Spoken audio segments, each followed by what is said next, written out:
Good morning, metalheads of the internet, and welcome to a brand new episode of the Metal Meltdown. I recently had the opportunity to talk to, and hang out with Peter from the Halo Effect. You might also know him from this little band. Little band by the name of In Flames. I don't know, they may or may not be icons, pioneers, poster boys for the Swedish metal scene for melodic death metal. I don't know, they might be a big deal. I don't know, I think I've heard a thing or two about them over the years. And we talked about the Halo Effect and their upcoming album, March of the Unheard. We talked about In Flames and the supposed rivalry between these two bands. We talked about classic rock and heavy metal music. We talked about the link between culinary and making food and making music, because he owns restaurants and breweries and stuff like that. And we talked about a bunch of other silly, goofy garbage. So enjoy. Yeah, jumping right into it. Right off the bat, I want to say it's an absolute pleasure to speak with you. Big fan of Halo Effect. Been following your work with In Flames as well. It's great to have you here. Good to be here. In an interview from earlier this year, Michael had suggested that the only reason March of the Unheard hadn't been released was that the label felt that they needed more time to promote the album. How long has it been since the album was really finished? About a year, I'd say.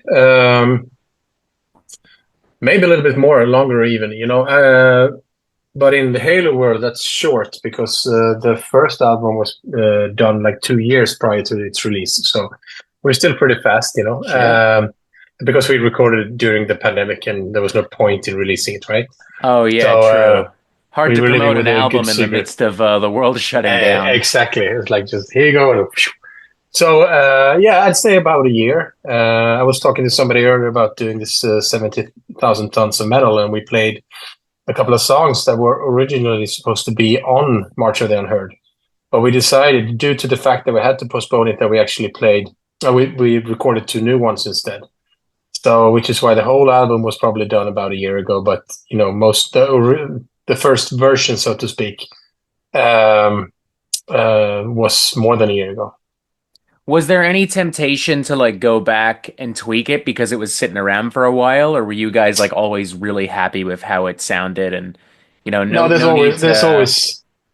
there's always the temptation, which is why I, at least, I don't listen to it too much until it's, when we're done, when we're happy with it, we listen to it, and then I kind of put it aside for a while because I want it to breathe. I want to distance myself from it, and I don't want to be. It's really easy to go back and figure something out. I should have played like that. Let's rearrange that. Blah blah blah. Mm-hmm. So no, we don't do that. We talked about it, and actually, like, the first instinct or the first idea that we have is the one that we want to keep on the album. I think that's good because I think sometimes you see people going back, and it's one thing to remaster an old album or do a remix of an old album or whatever, but at a certain point it's I kind of prefer the original qualities of the album, the song or Yeah, whatever. It's tempting to go back and add a synthesizer or another harmony, but sometimes it's better to just let things be. agreed. How did writing and recording March of the Unheard differ from writing and recording Days of the Lost? Well, Days of the Lost, we actually sat down before and talked about starting a band, starting a new band. If we decided to do it, how would we do it? And we talked about that everybody gets to be involved in the writing process, should they choose to. Everybody's ideas should count. It's not like, other bands we've all been in. There could be like a understanding that somebody writes and the rest of the people just contribute. But we talked about that. So we actually sat down for a long time trading ideas. And Niklas had a lot of ideas because he had been working on some skeletons as well. And then he came back to my home studio and we sat here and wrote some stuff. And we did it like that for that first record and went into the studio and sat there and, just anybody who had an idea on anything could always contribute or write something new. On the second record, a lot of the ideas were done. Niklas and Jesper sent a lot of ideas to the rest of us. And then we went into the studio with these ideas and reworked some of it, but basically just added on to these songs. There was some rearrangements, let's say there was special, like a really fast song that became a slower song, stuff like that happened in the studio. So that, I guess, that was a little different, but also that this was way faster process than the first record, due to the fact, obviously, that was during the pandemic and we had time to, because then we actually did go back and change some stuff, and then we went back and changed back to the first idea again. So the second time around, we took our time, but we were more prepared, and we were able to go in and just nail the songs more than the first time. With the first album as well, I've seen some stuff, at least from the Nuclear Blast Records website, where it's like the mission statement was to kind of go back to the roots of like that 1990s Gothenburg death metal, melodic death metal scene.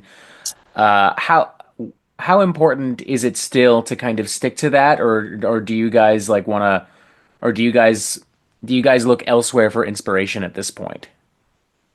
Well, I'm thinking a little bit here what I should say and shouldn't say, but I'm just going to be honest. I think that a lot of the stuff that gets written is written to fit the profile, if you know what I mean. Because when we went in, started to write, we had no idea what we were going to sound like. We just knew that we wanted to play music together and write music together, and then whatever happened, happened.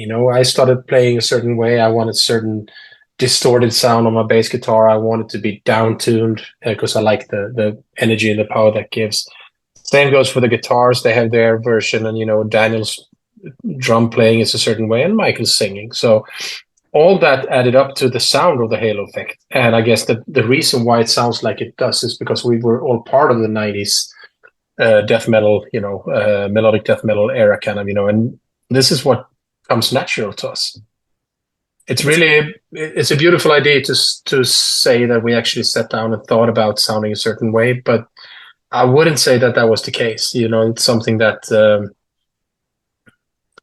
it sounds great. Hmm. And I don't want to diss, anybody else's feeling, but for my part, we wrote music and we recorded it, and the way that it came out is the way that we sound, and we sound like this because we like this type of music, and we always meant to write stuff that we appreciate ourselves. It's funny you say that like that, and because I remember when the band came out, and there was this immediate kind of reaction, especially from some people online, where it Yeah. was like every single person who is in this band has at some point been in Flames. It's basically going to sound like In Flames 2.0. And there's definitely similarities, but at the same time, it's like, nah, sometimes the band just becomes what it is. You can't control what the musical DNA is. Like people No, come from different exactly. And bands all the you kind time. of, yeah, you kind of hit the hammer there. It's like that's exactly what it is. It's musical DNA. Of course, we were aware of it as well. The intention was never to start, like you said, an In Flames 2.0. Not at all. In Flames exists. In Flames is a great band.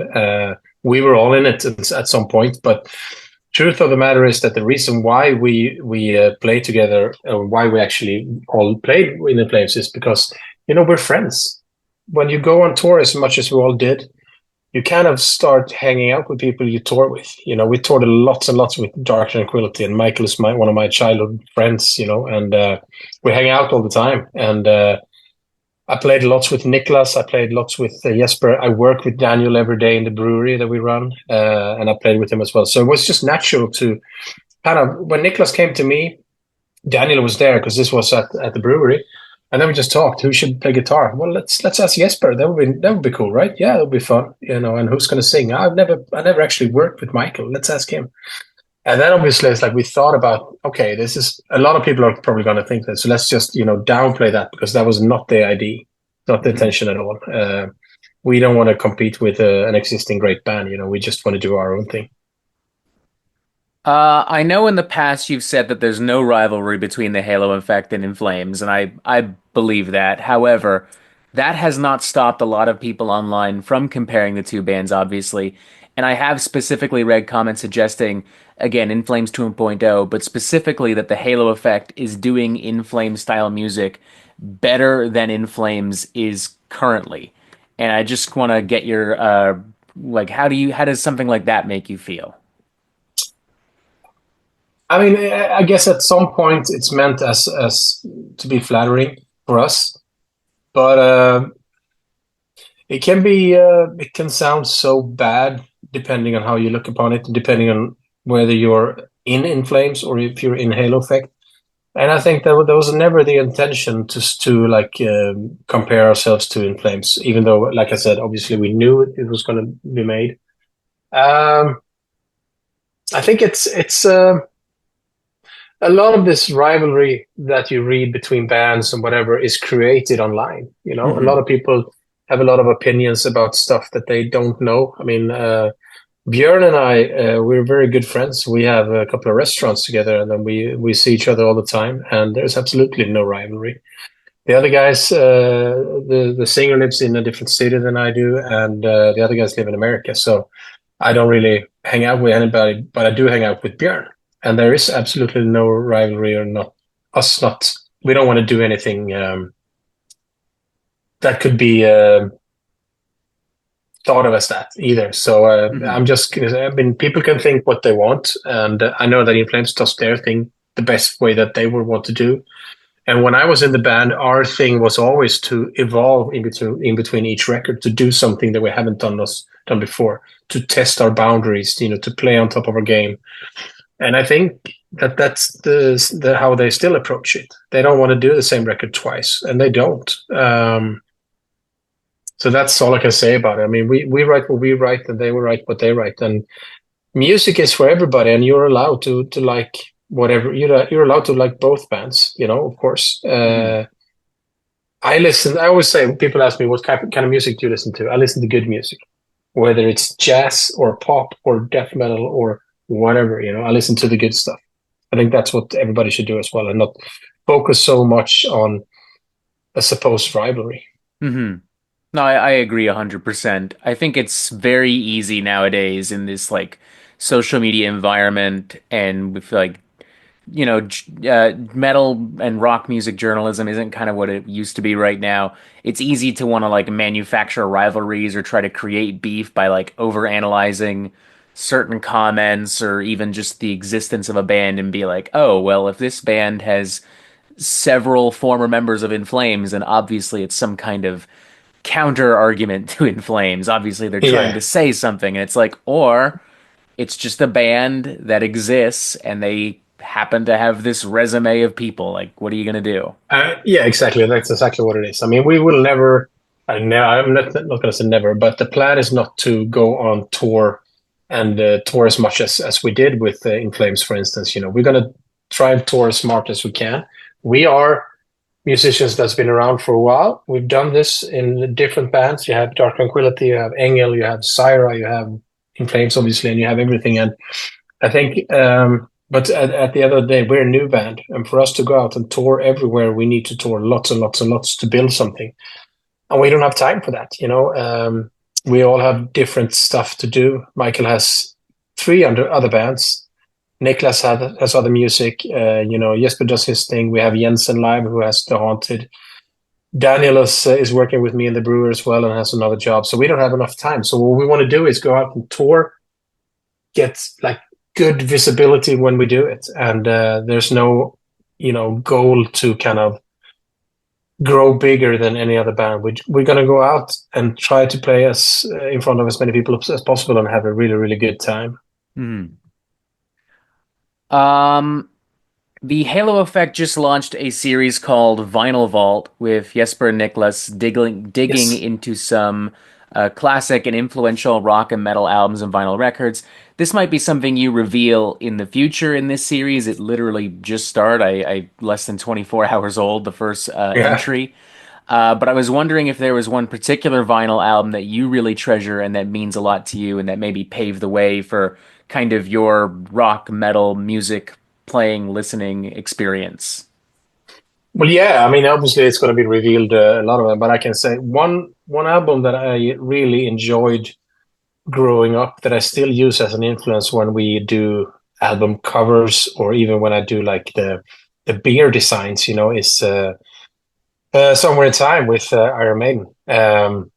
That was the first album, I think, where I actually noticed all the little details that the cover has. You know, you got their favorite pub there, the Ruskin Arms, I think it was called. You got like tons of different things that if you know about it, you know about it. If you don't know about it, it's still kind of cool. It was. I remember sitting at home listening to that album with my headphones on, singing along, playing along, reading the lyrics, looking at the pictures, and watching all the small details on the cover. And I thought it was amazing. And I mean, they have a big treasure of albums like that, but that was the first one that came to me.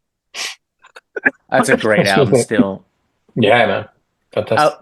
That cover really is great too because like I think as a kid like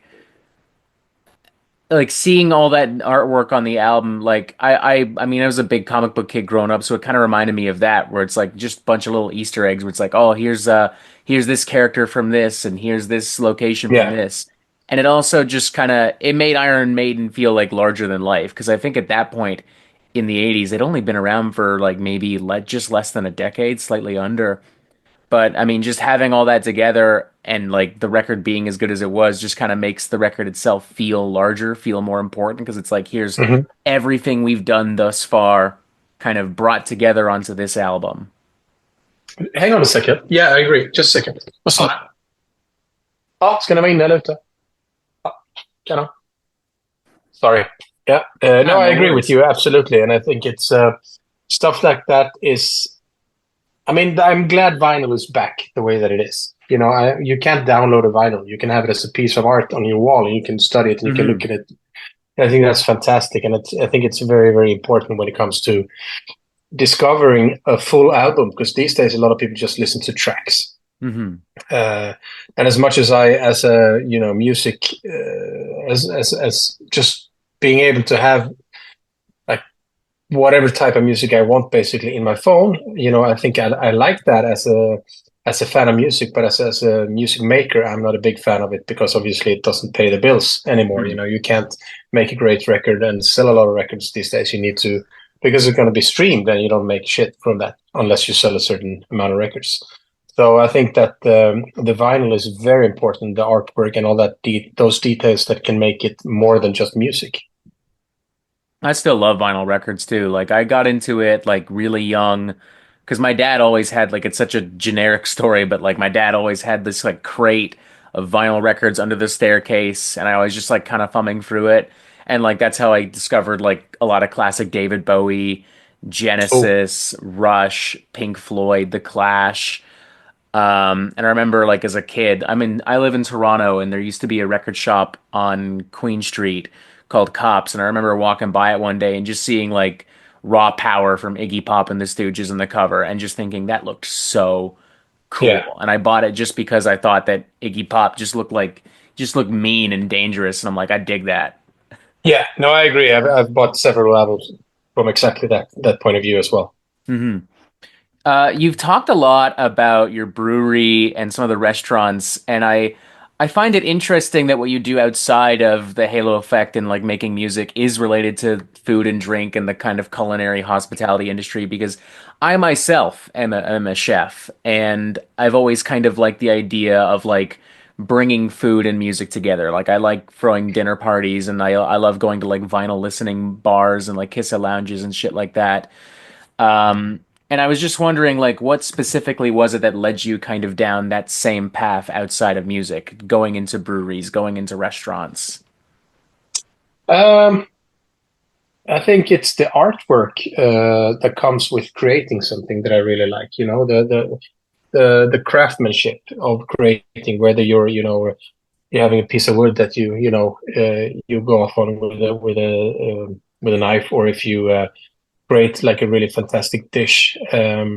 That's what I like. I do a lot of cooking at home. I love having people over and just treating them to some great food. And the reason actually why I got into it is, I guess it's because I think there was something lacking in Gothenburg at the time. There were lots of great bars and pubs and restaurants, but there was also like a little snobby idea. It was like when I had long hair and tattoos and stuff, I wouldn't be let in to certain places before In Flames were big. Hmm. Then we got in everywhere, but and I think it's like it shouldn't be like that. I always hated that. You don't get in. You have the wrong shoes, so you don't get in because we don't let in people like you here, or you have the wrong skin tone, or you're a girl or a man or whatever. You're too old, too young. Well, too young is probably good in some Yeah, places, I was but about to say, I'm not sure you want like 12-year-olds in the bar. no. But I mean, so I wanted to have a place that could combine the interest of food and kind of have music as a soundtrack to your evening, and be very specific about that, and a place where everybody was welcome. We used the old Cheers, slogan where everybody knows your name, Hmm. and the staff that we hired, we told them it doesn't matter where you came from or how you worked at your own place. Everybody's welcome here, because you never know. First of all, everybody's equal, but secondly, you never know who decides to come in his trunks and some flip flops and a tank top. It Hmm. might be somebody who's very, very influential when it comes to the food industry, and that shouldn't even matter. It should be like just anybody. So we just said like everybody's welcome until they're act differently, obviously, and that was the goal. To have a place for everybody to come, and also. When we travel now as well, there's always some locations that we always come back to because you like it so much. Get a lot of places. You mentioned Vancouver. Toronto. Sorry, there's a lot of great places there that I like to go to. Same thing. I mean, everywhere basically. And we took a little bit of inspiration from each of those places and decided to start a kind of like a rock themed bar with great food, lots of different drinks, lots of different beers, whiskeys, whatever you want, Hmm. non-alcoholic, a lot of stuff like that as well, and kind of create it as a hotel lobby. And that was the initial idea, and then we changed some stuff, and we got some really cool interior. Matt from Trivium and Testament that people have left their guitars and stuff like that. That a lot of memorabilia that we got them from friends across the world, but mainly we wanted a place for everybody to come to, where everybody could fit in. And if you're a touring musician, actors, if you're into sports, whatever, and travel the world, you should always feel welcome when you come back to 2112, I which like is of that. course named by Rush, as you figured, Hmm. I'm sure. Mm. Yeah, I like that. The idea, like you're almost describing it like a hard rock cafe of sorts, like just an ode to rock and roll history, but like very inclusive and obviously on a much smaller scale. Yeah, and it's not a chain, there's one Hmm. place like this. We talked and we were approached and everything about doing like different locations, and we actually talked about it seriously, but we always said that we want to be involved ourselves, because it's one thing to franchise something, then you have to obviously get people to do exactly what you want, but it will never be the same unless you're actually there, Hmm. because 2112 is run by people, and it's the people who makes it so great. It's not the fact that Björn and I own it. It's the fact that the people who work there, get to know our regulars. They're friendly with new customers, and they're just, they're part of the place, part of the interior. Hmm. And I've worked in enough chain restaurants to know that it doesn't matter. It really does No, not matter. It'll never be the same. no, no, I know. You're gonna have one guy that puts in one too many grape tomatoes in the salad, and another guy that's like, I'm gonna put a little extra ranch on the Yeah. popcorn shrimp chicken or whatever the hell. I mean, that can be cool too. It's kind of like beer as well, where you do like your different style of IPAs. It's like Hmm. you have your own version, obviously, and there's always like um, I think in the beer industry, we're never afraid to share recipes, because it's always going to taste different depending on who does it and where it's being made. And I think that's a good way of looking at it as well. It just creates more. But when it comes to restaurants and chains like that, if you're a customer, you want to be able to go to a place wherever you are and get the same dish, obviously. Hmm. I've got one more question for you, and then I'll let you go. If Hmm. there were an opportunity for you and other former members and bandmates of In Flames to reunite with In Flames for like a charity concert or I don't know, who knows, Rock and Roll Hall of Fame type stuff, do you think that you would do it? And what do you think? Just what do you think? Yeah, sorry. Do you think that you would take part in something like that? Or do you just kind of I feel like mean, you're done with that part of your life? uh, thing is, I never close any doors. I think it's dumb to say never. If the right opportunity comes up for me to do something that's fun, doesn't really matter what it is then. But if it's fun or if it's for a great cause, absolutely. Um, we're doing something really cool in a few weeks. My friend Magnus has they do Magnus and is Mickey D. They do a charity thing for tribute to Lemmy every year, and where they give all the proceeds to cancer research. And Oh, that's great. I've been invited, I think, every year to play, but I've never been able to do it. But this year, I'm actually going to do it. Björn is going to be there as well with a different constellation, and we all do that stuff. So what I mean with this is like whatever, if there's a good opportunity to give something back, absolutely, then it never matters what it is, kind of. Hell yeah. I love that. Well, thank you Cool. very much for your time, Peter. It's been an My pleasure. absolute pleasure to speak with you. And yeah, that's it. That's all I got for you. Thank you very much for having me. Have a great day. Thank you.